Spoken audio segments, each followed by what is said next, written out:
Hello and welcome to Temple of Akasha, the home of embodied spirituality, with me, Natasha. So today I want to speak about a download that I received actually this time last year, when we were approaching the winter here in England, and it's something that I haven't shared about, but it's equally as relevant now as it was then, if not more so. Because so many of us as light workers and starseeds are still grappling with finding our feet here in the material world. So many of us are moving through lots of foundational instabilities in our experience, especially because we've got this North Node in Taurus. So the aspects that we're being asked to face within our consciousness are all around foundations: home, stability, security, safety, love, values.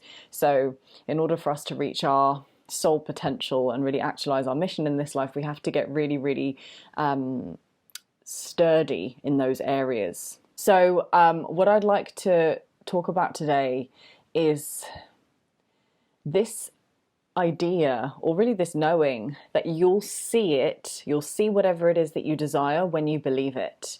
We have been conditioned to think the opposite is true, right? I'll believe that this thing exists when I see evidence of it, right? So it's really going from the 3D first and then using the 3D to then allow ourselves to access a knowing. What we're being asked to do on this journey as we evolve is to access the knowing first, and know that when we access the embodied knowing, that we are loved, that we are valued, that we are worthy, that we are naturally abundant, we'll see that mirrored back to us or expressed in our reality. So the reason this came to me today was because I, at the moment, am moving through some real scarcity, lack, poverty consciousness programming, really grappling with my relationship with money. And I was just observing the narrative in my mind that was saying I've got £200 left, you know, and seeing how my mind was reaching for all these things in order to try and obtain some sense of security and feeling supported. And what you'll notice with the mind is that it will always want to forecast. So it'll always want to say, I'll feel safe when. It's conditional. I'll feel safe when I move to that place, when I have this amount in the bank. I'll feel safe when I'm in this kind of relationship. I'll feel safe when. You'll notice that it's never in the present. It's always this sense of whatever it is we're seeking is always projected into some imaginary future. And the divine invitation for us on this journey is to actually acknowledge that the divine, God, universal life force, intelligence, loves and supports us unconditionally in the now. And this can be very difficult for the human mind to grasp or to actually really anchor in any true kind of belief in, because so many of us are unconsciously determining that our worth or our value is based on what we have in the material. So for me, for example, the narrative was, okay, I have £200 left in my bank. If I was really supported by the divine, I would have more money. But actually, here's the reframe. I'm already infinitely and unconditionally loved and supported by the divine. It's my belief and knowing, my embodied knowing of that, is what determines what I see in my reality. Does that make sense? As in the love, holding, safety, support, unconditional, embrace of the divine. It's there. There's nothing I have to do to earn it. There's nothing I have to be to earn it. But how much I believe that within my being, how much I know that in my body, in my heart, and my soul, determines whether or not my reality reflects that knowing. So because on some subconscious level, I do not believe that that's the truth, my reality is mirroring back to me scarcity. It's not because there is an actual lack of support from the divine.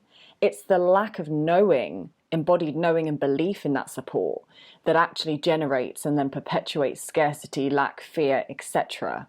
Does this make sense? I hope it does.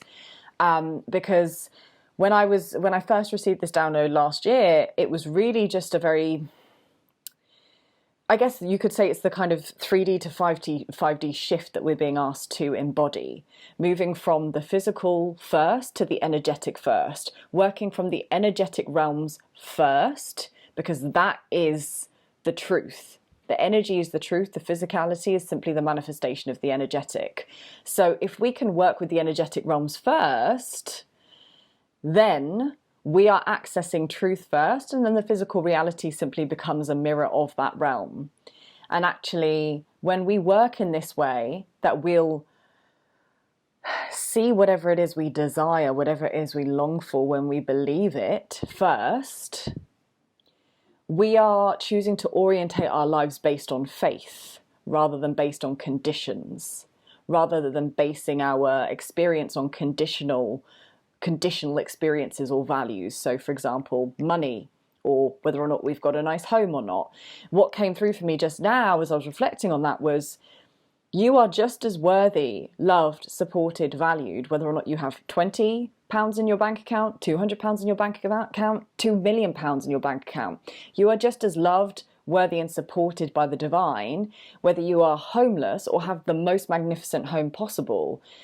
Those physical material conditions are not a reflection or a determiner of worth. But because we are so identified with the material, we have subconsciously come to believe that our physical reality is a reflection of worth and value. So if we have not very much in the material, we believe that determines and reinforces the belief that we are not worthy of very much. And that's where the ego gets, trapped and hooked, right? It gets hooked onto having more, because ultimately worth is then anchored in the amount of what we've got. And then it can also fall the other way, that we feel completely worthless, and the ego feels deep lack and fear because of the lack in the material, or the seeming amount of lack in the material.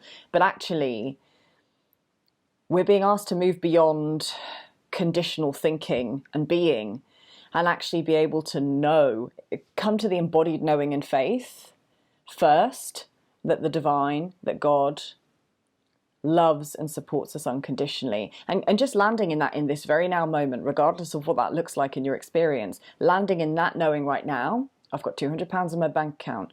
I'm basically sofa surfing at this point. I don't have very much material stability. Can I still anchor in the knowing that the divine loves me unconditionally and supports me and wants to support me and provide for me, and is always willing and able to do that for me right now, regardless of my conditions, regardless of my external circumstances? If I can get to that embodied knowing and really kind of embody that frequency in the now, I know, because I've experienced it, that my material world will start to shift accordingly. But for as long as I am consciously and or subconsciously anchored in this sense that I need to do or obtain or have something in the material first to recognize that I'm supported, I'm not living from faith. I'm not living from trust. I'm not living in communion with God. I'm living in the realm of the ego still, as the master of my experience. So a brief but hopefully potent transmission for you. Just really allowing yourself to honestly examine how much you might have programming around your worth and your value being conditional. And that can be conditional in terms of, your relationships, whether if you're single, there can be this sense in a lot of us that we're not worthy and valued or valuable because we don't have a partner. We can often tie worth and value to relational circumstances, but we can also tie it to just general material circumstances too. And I've just really become very consciously aware of that belief within me. And having spoken to my mum recently about her upbringing and her beliefs, and then also my grandmother's beliefs, who I don't know that well, it's just becoming clear to me that this strand, this thread of believing that poverty, because that's my family's, especially on my mum's side, that's my family's story, that poverty determines worth, is really, really alive in me right now. And that's really asking for my attention, that, my monetary circumstances determine my value and my worth in this world. And that's a big thread to unpick, especially because most of us are doing a lot of ancestral work too. And this is not just a belief that was anchored in this incarnation, it's been inherited and it's been accumulated over lifetimes. So we're pulling up some pretty deep roots with regards to these belief systems right now, especially, as I said, with this Taurus North Node. We're really being asked to examine the foundations of our beliefs and how we anchor in this life experience. So it's going to pull up all the deep stuff. But I think that this is an important reflection. So I hope this was a valuable transmission for you. As always, please feel free to like and share this video. It really helps with the YouTube algorithm. Lets me know also that you're enjoying this content. If you're not already subscribed, please feel free to subscribe. We'd love to hear your thoughts, feedback, comments in the comments section. And I look forward to connecting with you again really, really soon. Take good care.